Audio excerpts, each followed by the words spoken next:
Değerli hamiye salamlar dostlar. Yeni videomuza hoş geldiniz. Bu günleri dedim bir sabahta video çekiyorum. Video çekeyim. Gördüğünüz gibi hava yine çok soğukdu. Hemen kar yağacak. Elə görüşür kar yağacak. Orhan Bey də şeyləşib kökəlib eləyib.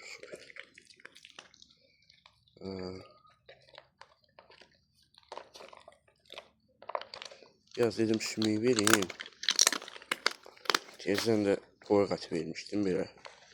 Arada demək olar ki, bütün toyuq əti idi.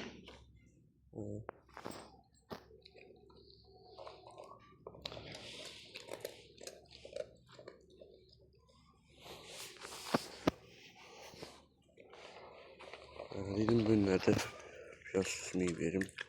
Dəyişiklik olsun da hər gün ət suyu ilə çörək olmaz.